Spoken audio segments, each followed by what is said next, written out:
All right, we can dive right in. Got a few people that have joined us. So my name is Daniel Galkowski.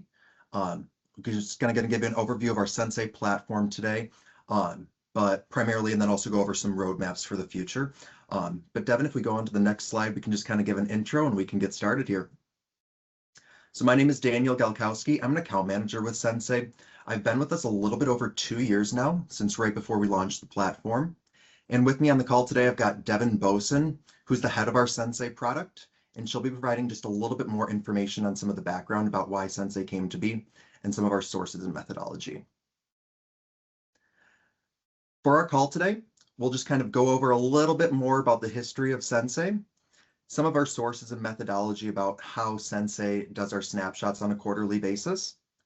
Then we'll go over a platform demo, a little bit of a roadmap to our 2026 new features that we plan to release. And then if we have got a little bit more time at the end, we'll save some for questions too. But before kind of we get into the platform demo, I'm just going to kick it off to Devin, and she's just going to give a little bit more background about how Sensei came to be.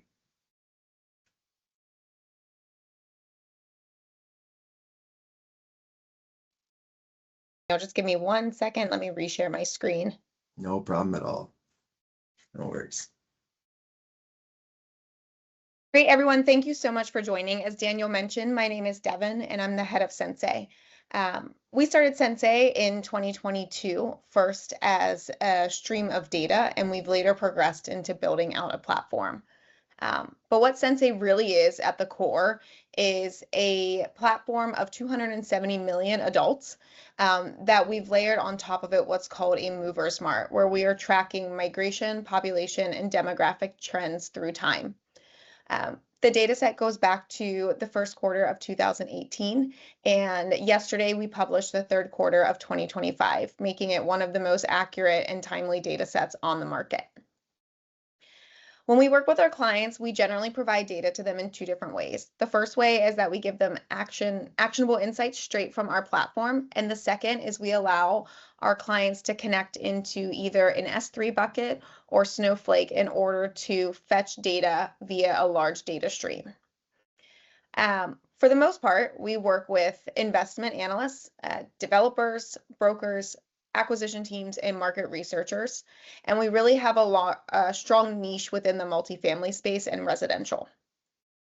Part of the power behind the Sensei data is the granularity that we talked about. So when I mentioned that we have a database of 270 million individuals, it means that everyone on the webinar today has a row level of data inside of our platform.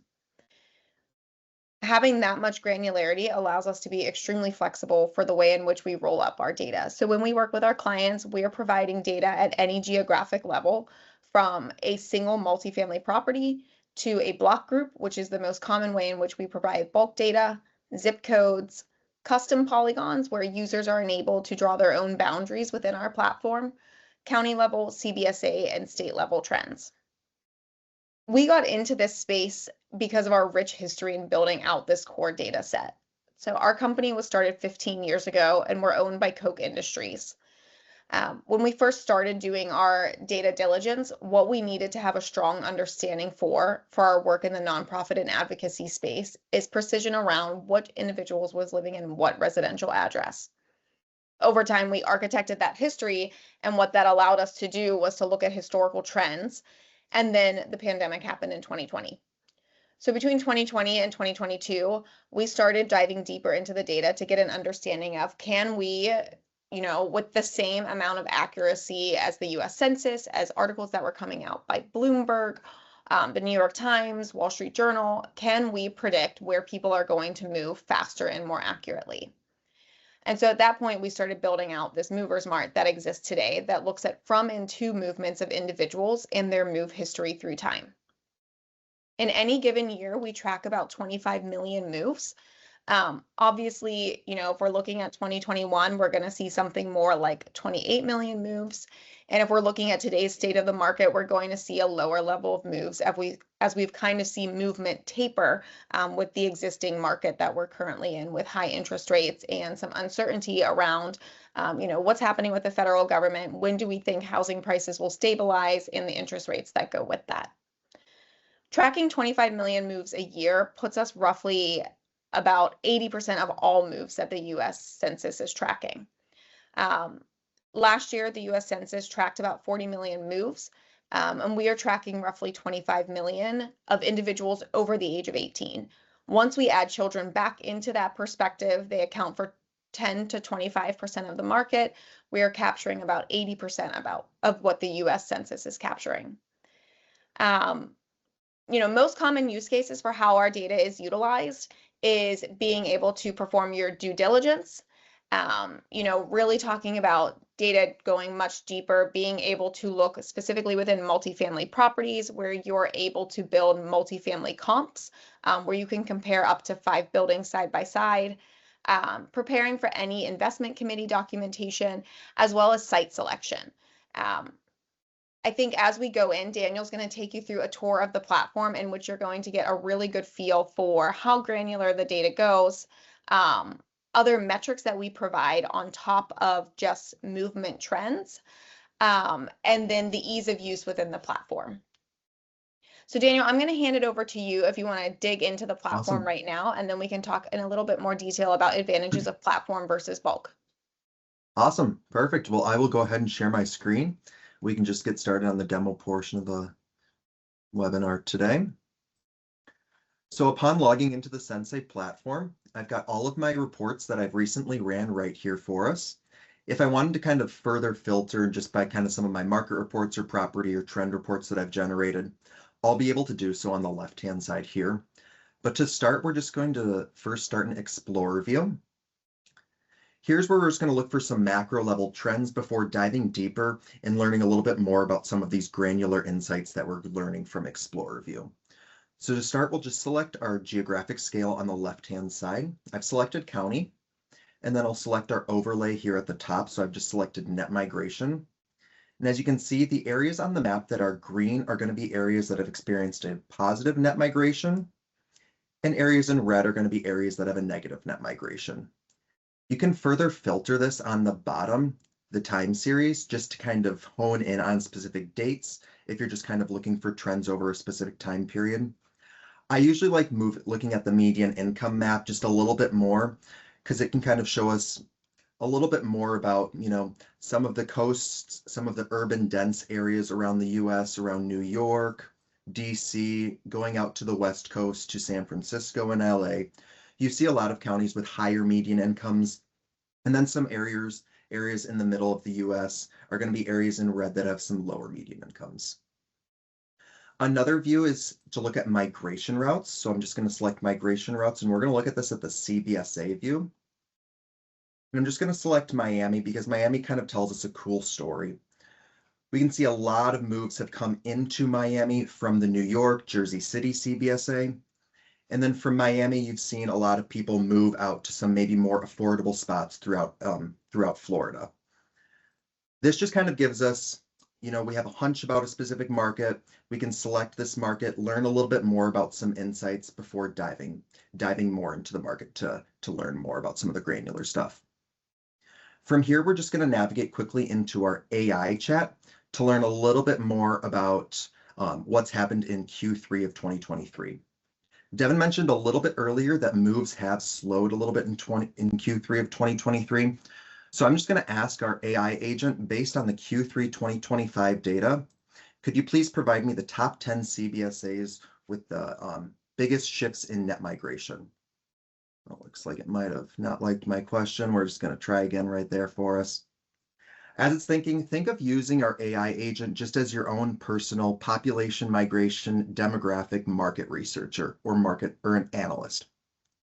Just type in all of the inputs that you would like, your target persona or your target market, and our AI chat will do all the back end work for you.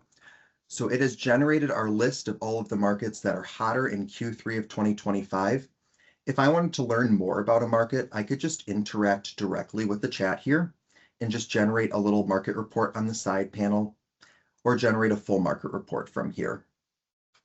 Really, with the AI chat, the goal here is just to kind of cut down on the amount of time, hours that you guys are spending on market research, and do a lot of quick due diligence and get you guys back onto the next deal. Next, we're just going to toggle into market reports to learn a little bit more about granular insights for a specific market. To start, I'm just going to select Create Market Report in the top left corner. For geographies, you can draw your own custom boundary in the bottom right corner, or we're just going to select up to 5 geographies as well. We're just going to view the 22201 zip code. That's a zip code that our office is out of in Arlington, Virginia, right outside of DC. If we wanted to further filter down this market, say for example, we were a senior housing developer and we were just interested in the senior population, we could further filter this market to just the seniors living here. Another common one is just to kind of look at just the renters that are living in this area as well too. But once we've filtered our market report, we'll generate our report and dive right in. Right here on the top left corner is just going to be the overview from the market showing the population, the forecast 8 quarters into the future, the median income of the area, and then some of our mortgage and rental affordability scores. These are going to be looking at monthly mortgage rates or monthly rental rates in comparison to the median income to generate those scores there. The investability score is going to be in the eyes of the investor. Is this a friendly area for us to be investing in? And it'll take into account a few different buckets, primarily historical population growth, income growth, and rent growth. And then it'll also take into look crime data, which we mark as a safety index there. It'll compare zip codes to the other zip codes within a 50-mile radius. County CBSAs, it'll compare nationwide. On the right-hand side, it'll just be all of the multifamily properties that are located within this zip code. Next, we'll come down to domestic migration trends. These will be all of the individual inflows and outflows that have occurred for this zip code dating back to Q1 of 2018, and then also forecasted out 8 quarters into the future. For example, for Q3 of this year, just posted a couple days ago, we had 441 individuals move into this market, 486 individuals moved out of this market, for a net migration of -45 for this market. We do have migration routes as well. The majority of moves do occur in a very, very local, very within maybe a 50-mile radius of the move. So really at the CBSA, you can get some larger trends here about who's moving into the area, from where are they moving when they're coming into the area, and when they exit this market, where are they exiting to? Lookalike markets were one of the first features that Censai released. The idea here was I had a lot of success in the market 22201. It really matched the persona of the individuals that we'd like to have in our multifamily unit. Find me other markets that look like that market. Censai will use K nearest neighbor to identify these markets. Some of the more heavily weighted inputs would be population growth, income growth, a similar investability and breakdown of renters versus homeowners. I always like this, for example, if you guys maybe were expanding into Arizona, for example, we could just focus and filter our lookalike markets to just those in Arizona if we wanted to. And then from here, we'd be able to do a little bit more diving deeper into some of these markets to see why there may be lookalike markets and maybe learn a little bit more about if they'd be a good market for us to enter. From here, we could just click directly on this market and we could do a little bit more exploring on the right-hand side panel. Next, we'll go into the population and demographics of the area. Currently, these are just the demographics of this market. If we wanted to further filter this to just the movers coming into the market, we could do so here and just kind of compare maybe the median income of the movers coming into the area with the general population and look for some trends there. We can also use some of our heat maps to further pinpoint about where some of these individuals are clustered. For example, the 18 to 30 individuals, I'm just going to select this heat map right here. And we can see that they're pretty much just clustered right up and down this Clarendon-Wilson Boulevard corridor right outside of DC. There's lots of multifamily units here in kind of the Ballston, Virginia Square, Clarendon, and Courthouse neighborhoods of Arlington. So you can see primarily a lot of the 18 to 30 individuals clustered around those multifamily hotspots. Toggling into the 55 to 65 area. Right here we can see, right here in this courthouse area, this is going to be a lot more homes that are present. Similar right in this area, right behind Clarendon is also a little bit more home areas, as opposed to just multifamily properties, and a little bit more high value homes too. So you can see, the ages 55 to 65, a little bit more clustered here outside of the multifamily properties. You do also have the option to compare your markets side by side with other markets that are interest to you.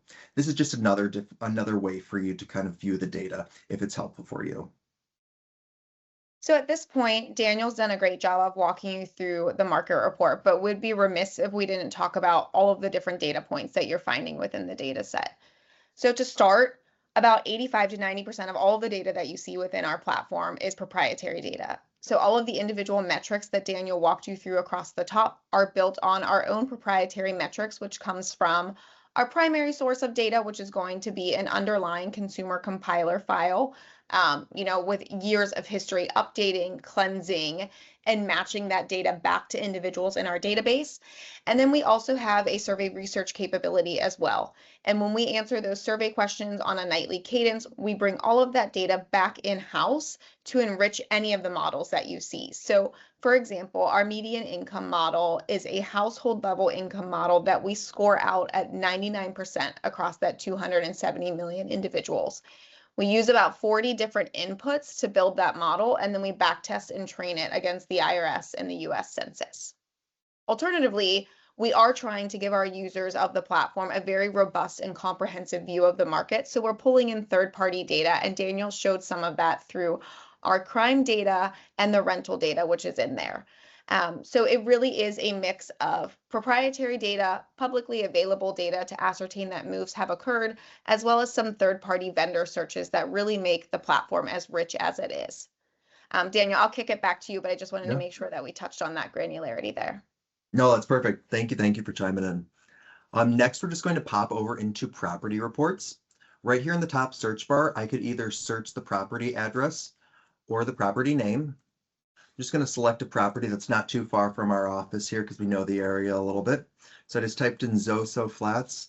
And here, property reports are great to learn more about the individuals that are making up your multifamily property, and also to gain some insights about how they are either the same or how they are different from the market that they reside within.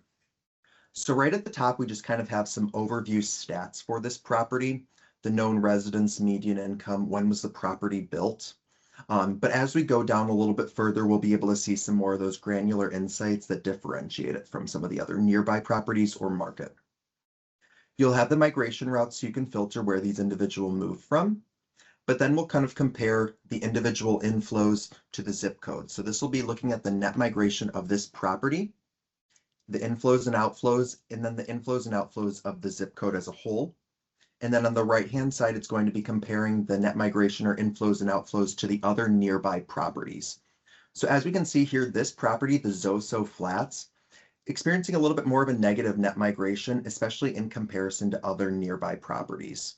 It's just an insight that we get right off the top from that before diving into some more of the demographics here.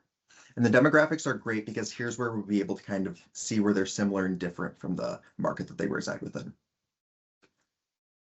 For example, at this property here, in the 18 to 30 bucket, 18 to 30-year-olds make up 24% of this property, in comparison to the zip code where 18 to 30-year-olds make up 21% of the zip code. And then the CBSA and state level, 18 to 30-year-olds are 13.5% of the makeup there. So you can see this property is a little bit younger than its zip code, CBSA, and state. You can also kind of see that further there. Moving into the income portion, if we just look at the 200,000 or more, we can also see that this property is comprised of about close to 60% of individuals making that much money, which is a little bit higher than the zip code, CBSA, and state that this property resides within. We also have some additional data points too. We've got some move-in dates for the residents before we move into our lookalike properties. Similar to lookalike markets, lookalike properties will again use K-nearest neighbor to identify these properties. Some of the more heavy weighted inputs would just be number of known residents, the median income of the property, and median age of the property. Similar with markets too, you can filter this just kind of within certain states or within certain geographic radiuses, if you guys are just kind of doing work in certain areas. We have commute times as well for this property. I always like I always think that commute times are very, very interesting if you've got a mixed use property, or even if you have a multifamily property and you've got a vacant retail space on the first level. Pop in here and take a look at where can your residents get within a 15-minute walk of your property. Um, if I zoom in a little bit further, I see that there's some coffee shops nearby this property. Maybe that would not make the most sense to put a coffee shop there, but that's kind of a great use for this. You can also see, 15-minute drive, 30-minute drive. That'll be a little bit more applicable when we have some of our trade areas for retail or office spaces or office properties, where you'll be able to see within a 30-minute drive, where can individuals live where they'd still be able to commute to this office property within 30 minutes. We'll touch a little bit more on that when we go over some of our feature releases for 2026 and we touch over some of our trade areas for retail or commercial spaces. And then we go into just kind of a comparison. We're diving back into the zip code 22201 right here, which is the zip code that the property resides within. From here, we've got another option for us. If we wanted to just compare some of these properties side by side, I could just select some of these properties that were the local properties. These were some of the properties that were compared at the top of the page when we were just looking at inflows and outflows. I'll just generate a comparison report to be able to view some of the insights on, just so we can see side by side some of the differences about some of these properties. Lastly, before we go over our roadmap here, I'm just going to dive into our trend reports. Trend reports are a great way to be able to, at a large level, view some of the trends that are happening in the US. So right now, if we were just looking at Q3 data, we could filter this just to view some of the markets that are hotter. Otherwise, if we wanted to, we could just generate our own new trend based on the fastest growing markets for us. It's going to view this at the zip code level. I'm just going to switch over to the county level for a couple of seconds. And Censai on the back end is generating our trend search for us. Right here, I'm just going to pop in and it's generated all of the counties and it's filtered this based on the largest number of net migration for the county. So we can see which county had the largest number of moves recently. This is just another way to kind of use some of the Censai data on the back end to view some of these hot markets and get in on them before you or your competitors see this data freely available elsewhere. I did want to stop really quick before we kind of go into our 2026 roadmap, if there were any questions that we've gathered from the chat so far.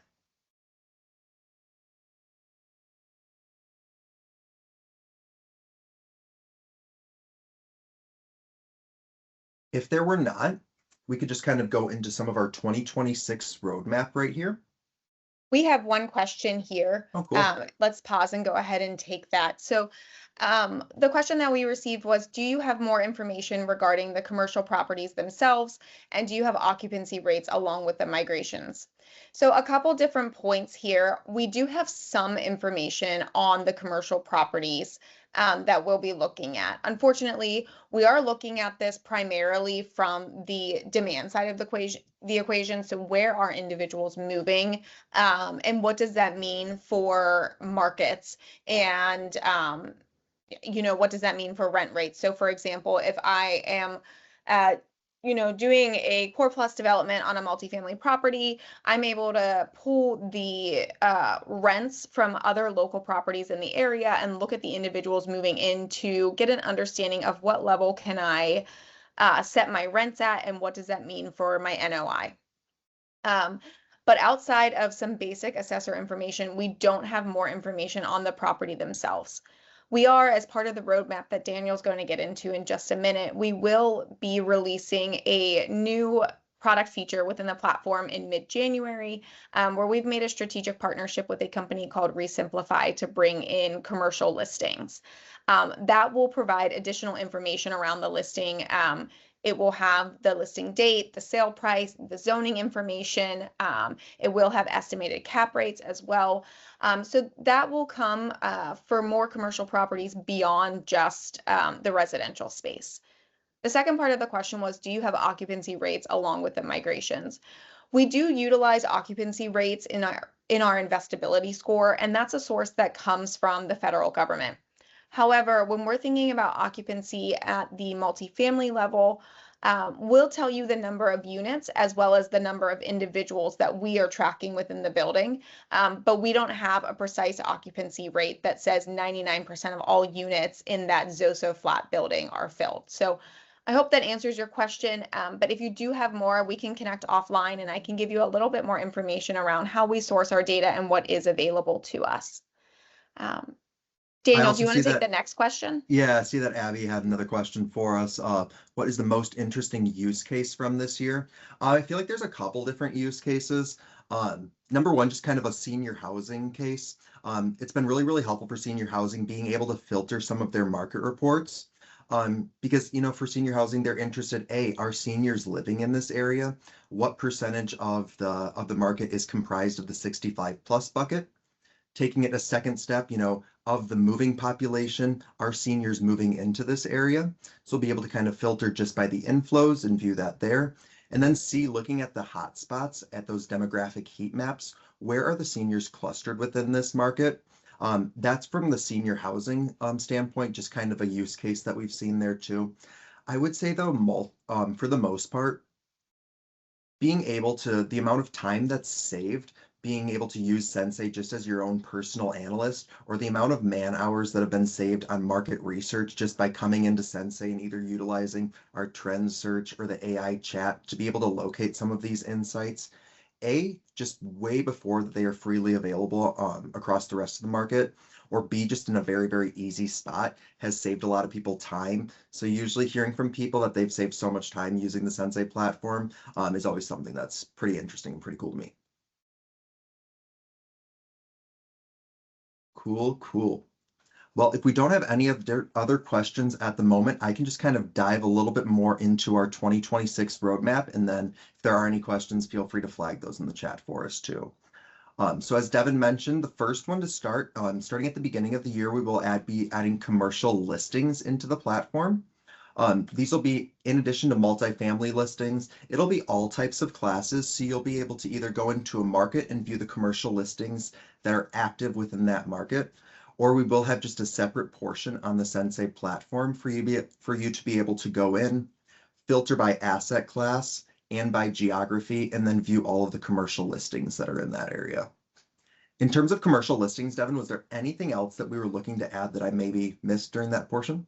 I think what's so unique about this partnership that we've made and launching into the market is that we are going to be utilizing both on-market and off-market listings. And they are one of the most accurate sources of listings in the market. So it's not a marketplace where brokers have the ability to go in and list their own commercial listings. It is a real opportunity for analysts, the decision makers within investment firms or developers to really be able to begin to action within the platform. So you're able to really take it from the top of find me a market that looks like one that I've had success. Tell me all about that market. And then find me a property that I can action on from within the platform. And you'll be able to link directly into the original listings post where you'll be able to get even more information on the commercial property itself. So I think that's great. It's a data set that's going to update weekly in our database. So it's always going to be relevant and fresh. And it's also going to make sure that they're real listings, as we've seen, listings that are not always completely accurate in some of the other marketplaces that are available. So I think that's what's really exciting about listings is that full circle actioning for our customers. Yeah, definitely. Always exciting to have that weekly refresh as well too for the listings. Next step would be our trade areas that we plan to release. A couple different ways of looking at this. Maybe you just have a retail property that doesn't fit into that's not a multifamily property. Currently in Sensei, you can only search for multifamily properties, but we will be adding the feature so you'll be able to just type in a landmark address. And then maybe you'd want to draw a custom polygon around that landmark address or 1, 3, 5, 10-mile radius around that address. That'll be very, very helpful for retail, office spaces to gain a little bit more information about who's living in the areas surrounding your property that you own. In addition, we'll also be able to do commute times from this landmark property. So, maybe you're opening up a Starbucks. Where can people get, is there another Starbucks that's within a 15-minute walk of this property that we're thinking about opening? For office spaces, I mentioned it a little bit earlier. You'll be able to type in the address of your office building, and you'll be able to see within a 30-minute drive, are there people that are living here? And B, what type of individual is living here within a 30-minute drive, income, age, some of those key demographic points will be very, very helpful. And then even going a step further too, just from the broker angle, when you're trying to attract new businesses, when you're looking to attract new businesses to some of these properties that are going to be leasing a property or a space in your property, having some of the data behind it to show, here are some of the key demographics that are making up the area that we're thinking about having you lease here. Just here's some of the data behind it that's easy, ready for you to access. Super helpful, can just really speed up some of the underwriting and due diligence decision-making process. So we're really looking forward to the trade areas. Gonna shoot it back to Devin. Devin, was there anything that we missed there over trade areas or? No, I think we can go ahead and talk about rent if we want to touch on that last one. Perfect. Yep. And then, yeah, rent is going to be the other one that we're looking to add.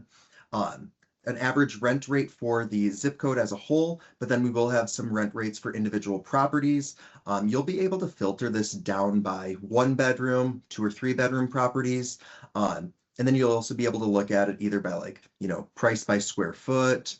And then I think we will also have a home price by square foot as well too, available just at some of the different geographic scales, not at the property level for you.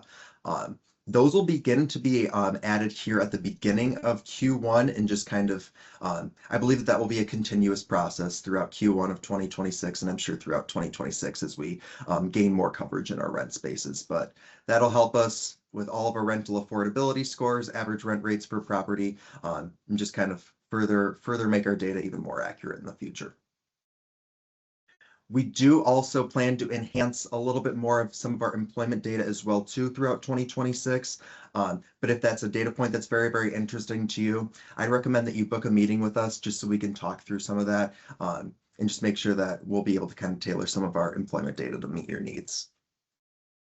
Devin, did I miss anything on the roadmap there for I don't think so. 2026? We've done a lot of development, and 2025 has been a really great year, and 2026 I think is going to really hit home on some of those core features that we've been working so hard to bring. So I think you did a good job covering them. Awesome. Well, looks like we got a little bit more time for Q&A if anyone does have a question. If not, just kind of going to take it a little bit full circle here.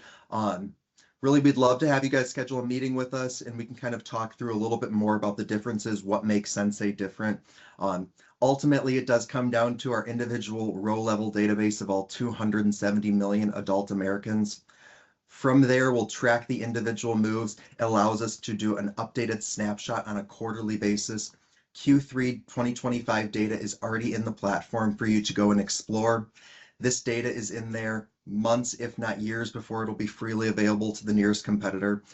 So if you guys are interested in some of these granular population, migration, demographic insights, would really encourage you to reach out to us after, or we'll be shooting off a little response right after our webinar here too. So I'd encourage you to use the book a meeting feature right from that email.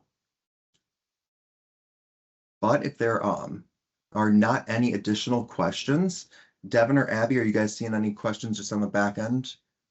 I see a couple questions coming in. So the first one is around reliability of our data. There's also a question around migration prediction. So let me kick off with the first one on the reliability of our data. That's a great question. I can go back into a little bit around our methodology. So when we collect all of our data every single quarter, it gets refreshed. And we are updating that database of 270 million. Like I said, there's many different sources that go into this set, but the first and most important piece is the data goes through a very rigorous QA process with our engineering team. Our engineering team has over a decade of experience with this underlying our internal proprietary database. So it goes through a cleansing, an ingestion, cleansing, data validation process in and of itself, so that we are sure that the person that says they are Daniel is indeed Daniel. And then from there, we have done a very heavy amount of back testing and analysis on other competitors in this space. So, the first is, I think we mentioned earlier, we do have an extremely strong correlation on the directionality of the US Census. So the US Census is a data set that gets published via the ACS 1 and 5-year estimates, and they will do county to county migration changes as well as metropolitan statistical areas. That data is correlated 90% on directionality, and we are capturing 80% of the moves themselves. So our back tests are relatively strong, and it really gives us a good sense of confidence in what we're seeing in the market in terms of reliability. Kind of taking that question and moving it over into the question around migrations and predictions. We do predict migration trends 8 quarters out into the future. And we do that for every single geography. So there is a zip code level forecast for the direction in which we think that we're going to see inflows, outflows, and that cumulative net take place over the coming 2 years. So, for example, I think when we were looking at 22201, what we could see is that movement was stabilizing, and at the margin, maybe it was a little bit positive, a little bit negative. But what we're estimating for the next 8 quarters is that we're going to see slow movement in that market, and that your positive and negative movements are almost at parity with one another. So I hope that that answered that question. There is continued opportunity for being able to predict subpopulations that we think will be moving. So do we think it's going to be the millennials that are going to be moving, or are we going to start to see some other trends within different cohorts of the population? That's all to come. But for now, we do predictions for the migration itself. Yeah, if there's any markets that you're maybe a little bit more interested in some of those predictions too, I'd be happy to kind of schedule a call or maybe a free trial with you right after, and we can explore some of those markets together and work on some of the use cases for the data for you. Awesome. Devin, thank you very much for answering both of those questions too. Of course. And thank you everyone for attending our webinar today. We plan to have a few more of these kind of throughout 2026, and we'll be sending out a link to the recording as well. We'll also have just an option for you to book a meeting directly from that email as well. So we would encourage you to do so. But thank you very much for your time today. And feel free to shoot us a note if you have any questions or want to begin your data trial right now. Thank you, everyone. Thanks, Daniel.